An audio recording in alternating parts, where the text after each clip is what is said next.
Artifact number 19.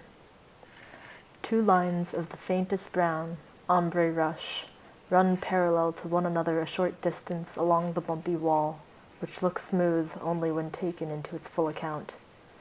These two parallel lines come down, meeting at an almost tic-tac-sized ring of a deep cocoa hue, its line a number 2H pencil caressing the edge of Strathmore cold-pressed 140-pound watercolor paper.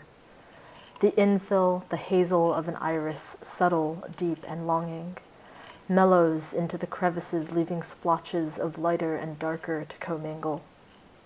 Gravity has pushed down until the parallel lines decide to meet, an almost perfect midpoint, quarter circle. The dark umber pushes back, tries to climb back up, as if capillary action, as if too much saturation couldn't just follow the geometry of its ring, rises up,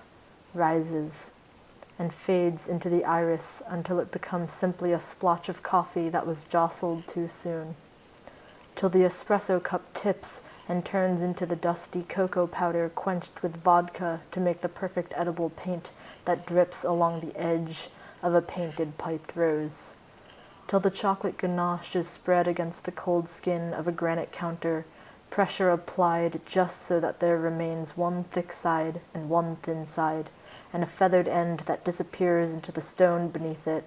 a surge rising to meet as if swirling creamer into black roast, unsuspecting of an underneath. Watch, the ladyfinger being submerged into an espresso bath, re-emerging, dripping with caffeinated potential, to only be laid between two layers of whipped cream and perhaps custard and perhaps some cocoa powder sprinkled on top. Almost straight, yet wobbles a little, the unsteady hand that brings a brimming cup of hot chocolate prepared on the stove top to ensure no scalding of the milk, to keep as pure to color as possible until tainted with the sugary dissolvent that makes it taste so good, melts in your mouth with the hot mini marshmallows that add to its richness. Watch closely, the cream-colored coffee cup being carried, placed on the table, with a single drop spilled, not enough to reach the bottom of the cup, where it may pool and collect, but just enough to make a stark demarcation of its presence. Look closely, its distinctive color still elusive as to whether Coca-Cola explosion, root beer fizz, steeped tea, a bottle of IPA, pouring in vanilla extract and squeezing molasses, yet the color of gingerbread and brown rice, not mahogany chocolate or bourbon or light amber whiskey and honey. If it had a smell, it disappeared long ago, as if sat out on a table for too long, as if it assumed itself to be the same as the plate it appears upon. It was the long-forgotten frond on the bottom of a pan that just caramelized onions and mushrooms and rendered bacon fat and pork loin, and left after dinner without being used for gravy and marinade. The smallest detail goes unnoticed when eating, our stomachs blinding our taste.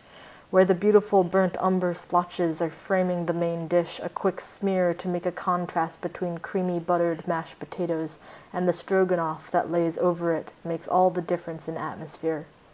Yet the piece of creamed meat meets the circular puddle laid out, smearing the potatoes in two to become a muddy mess. Now, look closely. Don't breathe too hard or swallow too fast, or you might miss the beauty in its depth of flavor and age, or its robust color. Now consider this over a cup of coffee.